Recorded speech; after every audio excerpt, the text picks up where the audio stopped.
ધોરાજી શહેરમાં ચોમાસા પહેલા જ રસ્તાઓ ભંગાર હાલતમાં પહોંચી ગયા છે।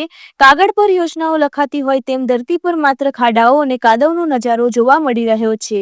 ધોરાજીના બજાર વિસ્તાર, ભૂતનાથ મંદિર, સંજયનગર જેવી જમતી વસાહતોમાં લોકોને ઘરેથી નીકળવું પણ હાલ દુષ્કર બની ગયું છે। સ્કૂલના બાળકો હોય કે વૃદ્ધો, સૌને ખાડા, કચરો અને કાદવમાંથી પસાર થવું પડે છે। સ્થાનિકો કહે છે કે નગરપાલિકા માત્ર એસીમાં બેઠા બેઠા દાવાઓ કરે છે, પરંતુ હકીકતમાં ન તો સફાઈ થઈ છે અને ન તો રોડ મરામત કોઈ કાર્ય નજર પડે છે। જો સામાન્ય વરસાદ પડી જાય તો ઘરોમાં પાણી ઘૂસી જાય છે। રસ્તા પર ચાલવું એ જાણે કસોટી પાર કરવા જેવું છે। અમે સ્કૂલ પણ જઈ શકતા નથી, વાહનો ઘેર આવી શકતા નથી। સફાઈની વાત હોય કે રોડ મરામતની રજૂઆતો થયા બાદ પણ હજુ સુધી કોઈ નક્કર પગલું લેવામાં આવ્યું નથી। સ્થિતિ એટલી વણસેલી છે કે હવે લોકો ધોરાજીના ધારાસભ્ય મહેન્દ્રભાઈ પાડલિયાને કાર્યરત થવાની અપીલ કરી રહ્યા છે। વિકાસની વાતો વચ્ચે ધોરાજી આજે જીવન જરૂરી સુવિધાઓ માટે જતન કરતો દેખાય છે। રિપોર્ટર ધોરાજીથી ફિરોજ ચુનેજા, સમય સંદેશ ન્યૂઝ। પાયલબેન ધોળકિયા, ધોરાજી નગરપાલિકા પ્રમુખ। બેન, જે ચોમાસા પહેલા જે પ્રિવેન્શનની કામગીરી કરવામાં આવતી નગરપાલિકા દ્વારા કરવામાં નથી આવી, એનું કારણ શું છે? અત્યારે જો સાફ સફાઈમાં એવું છે કે ગવર્નર બાપુ તે વખતના બુદ્ધા હતા, એમને બધા સાફ કરાવ્યા અને એજન્સી થ્રુ, અને અત્યારે મોરમનું કામ અમારે ચાલુ છે અને જેમ સ્ટોક આવતો જાય છે એમ બધું અમે નાખતા જાય છે। કારણ કે જ્યાં જ્યાં નવી ભૂગર્ભ ગટર થાય છે ત્યાં અમે અત્યારે પહેલી પ્રાયોરિટી આપી છે, ત્યાં પૂરું થાય પછી બીજે અમે નાખશું। આખા ધોરાજીમાં ગંદકીનું સામ્રાજ્ય છે, શું કહેશો તમે? તમે રાઉન્ડમાં નીકળ્યા તો નહીં બાજુ મેં જોયું દેખાતું બેન? ના, દેખાય છે અને અમારી એ વિશે કામગીરી ચાલુ જ છે। અમે જલ્દીમાં જલ્દી જેટલી સાફ સફાઈ થાય એટલે અમે કરવા માંગી જ છીએ। સંજયનગરની હાલત એટલી બધી બિસ્માર છે, એનું શું કરવું? અત્યારે અહીંયા મેટલનું કામ ચાલુ જ છે, અડધે નખાઈ ગઈ છે અને જેમ સ્ટોક આવશે એમ અમે નાખતા જાવ, બધું એમને ખબર જ છે। અત્યારે પ્રિવેન્શનની કામગીરી ધોરાજીમાં 50% જેવી નથી થઈ, તમે કેવો થઈ ગઈ છે, શું કહેશો? ના ના, ચાલુ જ છે અત્યારે કામકાજ ગુરખાની, અને અત્યારે 50% જેટલી તો થઈ જ ગઈ છે બરોબર, અને 50% બાકી છે એ અમે જલ્દીમાં જલ્દી કરી નાખીશું। નગરપાલિકાની જવાબદારી ક્યારે હોય પ્રિવેન્શનની કામગીરી કરવાની?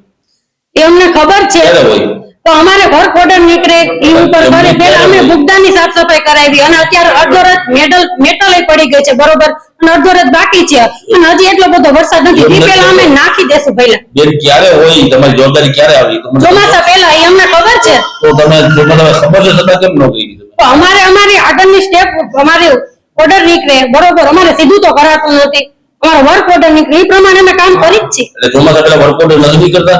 ના, નીકળો તો થોડુંક લેટ થઈ ગયું અમારે। તમે કેમ ના કર્યું? અમારે થોડુંક લેટ થઈ ગયું, આવ્યો એટલે અમે તરત ચાલુ કરી દીધું। તમે 50% તો નાખી દીધું। પ્રમુખની જવાબદારી ઉપર છો છતાં કેમ તમે ના કર્યું?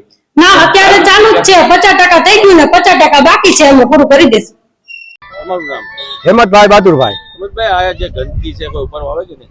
આ ગંદકી થાય અહીંયા તો કોઈ ઉપાડવો તો તમે નગરપાલિકા વાળાને આવવું પડે કે ના આવવું પડે? એટલો કચરો પડ્યો છે કે વાત કરવામાં એટલો।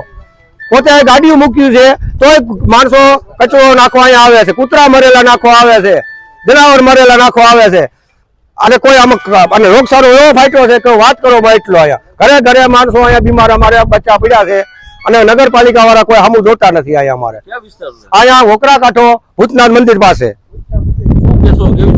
અને ચોમાસામાં પાણીમાં ઉતરાતું નથી અને એટલી તકલીફ પડે છે, ઘરમાં પાણી ગળે છે અમારે અહીંયા। શું માંગ શું? અને અહીંયા સુધારો કરાવો ભાઈ, અમારે એ માંગ છે, બીજું કઈ માંગ નથી અમારી।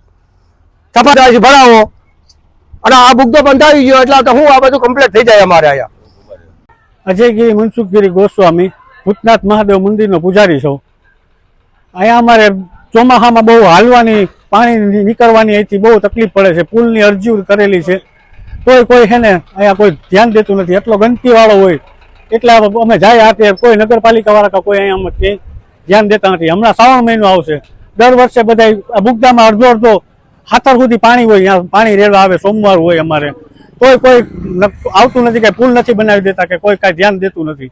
અને આવડા બધા ગંદકી વાળા, આમાં છોકરાઓ બધા નાના બચ્ચા બધા માંદા પડે, બીમારીનું ઘર છે બધે જોવો તોય કોઈ કાંઈ કરતું નથી। વિદ્યાર્થી આમાં પસાર થાય તો તણાઈ જાય, કાઢવા પડે કંઈક, કેમ કે પાણી એટલું હોય અને એને નીકળવામાં કંઈક એવું થઈ જાય ને કંઈક મા બાપ હોય ખંભે ઉપર બેહાડીને લઈ જઈને મૂકી જાય, કેમ કે પાણી એ રીતનું અહીંયા આવે છે। દર ચોમાસામાં આ જ પ્રોબ્લેમ હોય છે। સફાઈ કરવા કોઈ નથી આવતું। તમારે જોઈ લો, આ સફાઈ કરી હોય તો આ હાલત હોય, બધે તમે જોઈ લો, વિડીયો ઉતારો।